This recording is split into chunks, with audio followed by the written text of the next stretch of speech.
Hello students, now we come to chapter 15, the Earth Museum. अर्थ पृथ्वी है जिस ग्रह पर हम लोग निवास करते हैं उसे हम लोग अर्थ कहते हैं। म्यूजियम मीन्स होता है संग्रहालय में वस्तुओं का संग्रह किया जाता है जो बहुत खास होती हैं, उनका संग्रह म्यूजियम में किया जाता है लोगों को देखने के लिए। द अर्थ म्यूजियम मीन्स पृथ्वी एक संग्रहालय के रूप में। पॉन्डर ओवर कठिन शब्द म्यूजियम मीन्स संग्रहालय जहाँ पर वस्तुओं का संग्रह किया जाता है। ओशन मीन्स होता है समुद्र या सागर। फैक्ट्री मीन्स होती हैं औद्योगिक इकाइयाँ जहाँ पे फैक्ट्रियों में साबुन, कपड़े, सेब, पॉपकॉर्न आदि जो भी चीज़ें खाने पीने की होती हैं, पहनने की, यूज करने की, परफ्यूम, कोल्ड ड्रिंक, ये सभी जहाँ पे बनाए जाते हैं वो सभी फैक्ट्रियाँ कहलाती हैं। फैक्ट्री को हिंदी में हम लोग औद्योगिक इकाइयाँ या केंद्र कहते हैं। ऑक्सीजन सभी जीवित प्राणियों के लिए बहुत आवश्यक होती है। ऑक्सीजन गैस को हम लोग जीवनदायिनी गैस भी कहते हैं। एक्वेटिक्स मीन जल में रहने वाले जानवरों को या पेड़ पौधों को हम लोग एक्वेटिक्स कहते हैं। आर्कटिक पृथ्वी के उत्तरी भाग को हम लोग आर्कटिक कहते हैं। आर्कटिक बहुत ठंडा प्रदेश है। आर्कटिक महासागर है। अंटार्कटिक पृथ्वी के दक्षिणी भाग को हम लोग अंटार्कटिक कहते हैं। अंटार्कटिक बर्फ का एक विशाल वीरान भूमि जैसा सतह है। प्लैनेट मीन्स ग्रह जिस पर हम लोग निवास करते हैं वह प्लैनेट है, जैसे अर्थ। जो पिंड सूर्य के चक्कर लगा रहे हैं उन्हें हम लोग प्लैनेट कहते हैं। Today we are going to see the earth museum. आज हम लोग पृथ्वी संग्रहालय को देखने जा रहे हैं। There are many amazing places on earth said miss Rosie to her students. Miss Rosie ने अपने शिष्यों से कहा कि पृथ्वी पर बहुत ही शानदार जगह हैं। Let's move into the forest zone first. चलिए, मतलब मिस रोजी कह रही हैं अपने छात्राओं से कि चलिए पहले हम लोग प्रथम क्षेत्र में जाते हैं जो कि जंगल है। जोन मीन्स क्षेत्र या इलाका, फर्स्ट मीन्स पहला, तो पहले भाग में जाते हैं हम लोग अर्थ म्यूजियम के जो कि जंगल है। All the students follow Miss Rosie to a place looks like a forest. सभी बच्चों ने मिस रोजी को पीछे फॉलो किया, मतलब उनका अनुसरण किया, मतलब उनके पीछे सभी बच्चे चलने लगे। मिस रोजी उन्हें एक ऐसे जगह ले गई जो बिल्कुल जंगल के जैसा दिखता था। राइट देन तभी a bear comes out of a tree cave and says forests are home to over half of the world's animals and plants. जंगल पृथ्वी के आधे से अधिक जानवरों के घर होते हैं और पेड़ पौधों के भी। Trees clean the air. पेड़ पौधे वायु को स्वच्छ साफ रखते हैं। They produce oxygen for us to breathe. वे ऑक्सीजन का उत्सर्जन करते हैं, उत्पादन करते हैं सांस लेने के लिए जो बहुत आवश्यक है। Unfortunately every day humans are destroying trees, how sad. लेकिन कितने दुर्भाग्य की बात है कि प्रत्येक दिन ब दिन मनुष्य जंगलों का विनाश करता चला जा रहा है। Listening the bear Miss Rosie advised the students not to let anyone cut the trees around the school and move towards the river zone. भालू की ये बातें सुनकर मिस रोजी ने अपने सभी विद्यार्थियों को यह सलाह दी कि वे अब से एक भी पेड़ को नहीं काटेंगे जो उनके स्कूल के आसपास हैं। और यह सलाह देने के बाद मिस रोजी अपने बच्चों के साथ रिवर जोन, नदी के भाग में चली जाती हैं। We are on the banks of river now she said. तब मिस रोजी कहती हैं कि बच्चों अब हम नदी के किनारे पर हैं, नदी के किनारों पर आ गए हैं। Suddenly a fish comes up and tells rivers get their water from rains and carry to the oceans. They are our homes. They provide water for irrigation around the area they flow. तभी अचानक एक मछली पानी में से ऊपर आती है और कहती है, मतलब बताती है कि नदियाँ अपना पानी वर्षा से प्राप्त करती हैं। मतलब जब बारिश होती है तब नदियों में पानी जमा होता है और नदियों का पानी समुद्र सागर में जाता है, जहाँ से वे हमारे घरों में आते हैं। They provide water for irrigation. नदियाँ सिंचाई के लिए पानी उपलब्ध करवाती हैं। मतलब खेत में काम होता है तो सिंचाई के लिए नदियों का पानी प्रयोग किया जाता है। जहाँ पर वो बहती हैं आसपास की नदियाँ, जहाँ बहती हैं आसपास के किसान के सिंचाई के क्षेत्र को सिंचित करने में अपना सहयोग प्रदान करती हैं। मतलब सिंचाई करने में अपना सहयोग प्रदान करती हैं। But alas the factories and farms are making the rivers polluted। लेकिन बड़े दुख के साथ कि जितनी फैक्ट्रियाँ और फार्म्स हैं वे सभी नदियों को दूषित कर रहे हैं। फैक्ट्रियाँ औद्योगिक केंद्र होते हैं, फार्म जहाँ पर अनाज या जानवरों को रखा जाता है उसे हम लोग फार्म्स कहते हैं। ये सभी मिलकर नदियों को प्रदूषित कर रही हैं। People throw their rubbish into dam. Many of my friends have died because of polluted water. इसके अलावा मनुष्य अपने घर की, अपने आसपास की गंदगियों को समुद्र, सागर में और नदियों में फेंक दे रहे हैं, जिससे कि मेरे कई दोस्त गंदे पानी की वजह से मर भी चुके हैं। हैव डाइड मतलब मर चुके हैं, क्योंकि फिश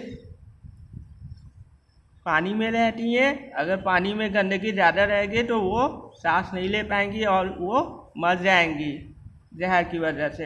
हाँ, गॉड में सेवर। फिश कहती है, हे भगवान हम लोगों को बचाइए। The students promise to fish that they will save the river from being dirty. बच्चों ने उस मछली से वादा किया कि वे नदियों को ज़रूर बचाएंगे दूषित होने से। Ahead they are in the ocean region. उसके बाद वे लोग सागर के क्षेत्र में पहुँचे। Miss Rosie tells that oceans are home to millions of marine animals. तब मिस रोजी ने बताया, मैडम रोजी ने बताया कि समुद्र या सागर मिलियंस मतलब करोड़ों पानी में रहने वाले जानवरों का, मैराइन मीन्स पानी या सागर में रहने वाले जानवरों का घर होता है। These are called aquatics. इन सभी को हम लोग एक्वेटिक्स कहते हैं। एक्वेटिक मीन्स जलीय। Many turtles, jellyfish, whales, octopus live here. बहुत से कछुए, जेलीफिश एक प्रकार के फिश है, व्हेल्स एक प्रकार के फिश है, ऑक्टोपस एक प्रकार का एक्वेटिक एनिमल है जिसके 8 पैर होते हैं। ये सभी, या आप आर्म भी बोल सकते हैं, ये सभी सागर में रहते हैं। ये ऑक्टोपस है, jellyfish, fish, turtle, starfish, whale. Then they move to the icy zone. उसके बाद वे लोग बर्फ के क्षेत्र में पहुँचे। These are Arctic and Antarctic zones. ये आर्कटिक और अंटार्कटिक क्षेत्र थे। आर्कटिक उत्तरी ध्रुव, अंटार्कटिक दक्षिणी ध्रुव पृथ्वी के। These are the top and bottom ends of earth. ये ऊपरी और निचले छोर थे पृथ्वी के। These have icy weather over the year. यहाँ पर साल भर बहुत ही ज़्यादा ठंड भरा मौसम होता है। Penguins live here comfortably. Penguins यहाँ पर कंफर्टेबली मतलब बहुत ही आराम से रहते हैं। पेंगुइन्स एक प्रकार के जीव हैं, जानवर। Next door is the outweigh of the museum. अगला जो दरवाज़ा था वह म्यूजियम से बाहर जाने का था। Miss Rosie said, miss Rosie ने कहा, this is the happiest planet ever we live on, कि यह सबसे खुशहाल ग्रह था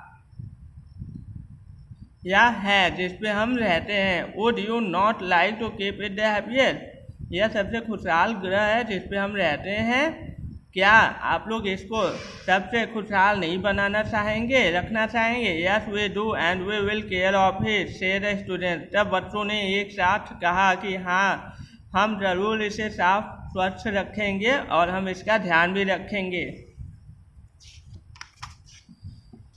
वर्ल्डपीडिया में दिए हुए शब्दों को आप खुद याद करेंगे उनके वर्ल्ड मीनिंग्स के साथ। Miss Rosie and students visit the Earth Museum. Rivers get water from rains.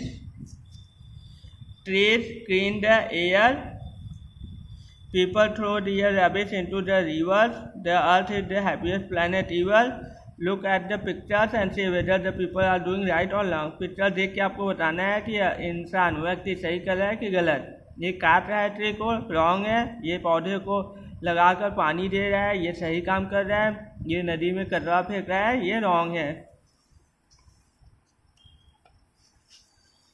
आपको बताना है कि आपके अर्थ म्यूजियम में बच्चे कितने जोन में गए थे घूमने। Forest zone, river zone, ocean zone, ice zone, ये सभी क्षेत्रों में बच्चे घूमने गए थे।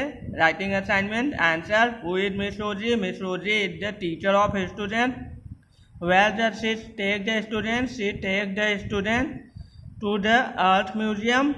What provide the water for irrigation? Rivers provide the water for irrigation. What is the home of marine animals? The oceans are the home of marine animals. What are called aquatics? The animals live in oceans. Water are called aquatics. Which zone has icy weather all around the year? Ice zone has icy weather all around the year. ये सभी की हिंदी मैंने आपको chapter में समझा दी है। आप अच्छे से चैप्टर को देख लेंगे तब क्वेश्चंस लिखेंगे। दो फैक्टर्स क्लीन डिलीवर, जो सही है उसके सामने यस, जो गलत है उसके सामने नो लिखिए। फैक्ट्री नदियों को क्लीन नहीं करती, गंदा करती, इसलिए आप नो लिखेंगे। मछलियाँ जंगल में रहती हैं, ये नो है क्योंकि वे पानी में रहती हैं। ये प्लैनेट सबसे हैप्पीएस्ट प्लैनेट है जिस पे हम रहते हैं, यस। हमें पेड़ पौधों को नहीं काटना चाहिए अपनी अभिलाषा के लिए, अपनी इच्छा के लिए, यस।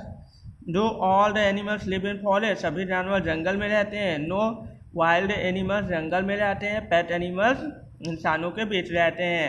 आपको बताना है कि भालू और मछली ने मिस रोजी और बच्चों को क्या क्या समस्याएं बताई। ह्यूमन्स आर डिस्ट्रॉइंग ट्रीज, इंसान पेड़ पौधों को का विनाश कर रहे हैं। Factory and farms are making the rivers polluted, factory और फार्म नदियों को गंदा कर रहे हैं, दूषित कर रहे हैं। Many of aquatic animals die because of pollution, बहुत से जलीय जीव मर चुके हैं नदियों और सागरों के प्रदूषण की वजह से।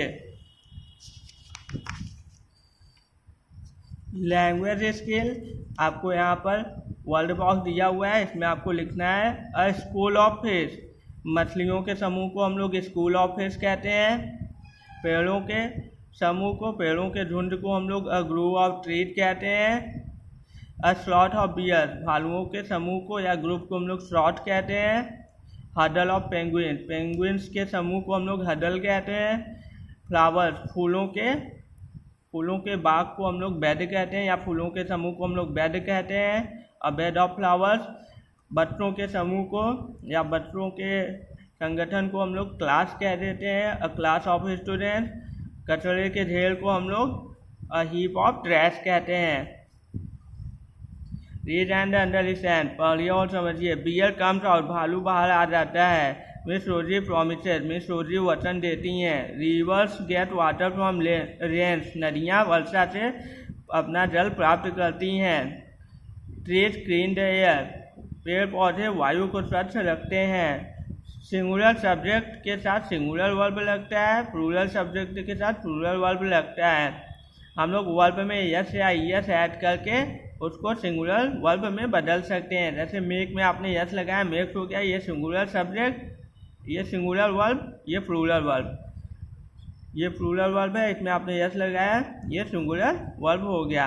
The boy laughed loudly, singular एक लोग के साथ आप यस या यस लगाएंगे, एक से ज़्यादा लोग के साथ आप केवल वर्ब लिखेंगे। यहाँ पर द बॉय, एक बच्चे की बात हो रही है इसलिए आप लॉफ्ड लिखेंगे। ओमन, ओमेन ढेर सारी औरतों को हम लोग वोमेन कहते हैं, इसलिए आप यहाँ पर केवल वियर लिखेंगे, वियर्स नहीं, केवल वर्ब लिखेंगे। वोमेन वियर साड़ी, महिलाएं साड़ी पहनती हैं। कोटिल रीस फार्स, कोटिल बहुत तेज पढ़ता है। एक बच्चे की बात हो रही है इसलिए आप यस वाला वर्ब लगाएंगे। चिल्ड्रेन, एक से ज़्यादा बच्चे हैं यहाँ पर। Children swim in the morning, बच्चे सुबह तैरते हैं इसलिए आप स्विम लगाएंगे। So our chapter is finish. इस तरह हम लोगों का चैप्टर ख़त्म हो गया और हम लोगों की बुक भी ख़त्म हो गई।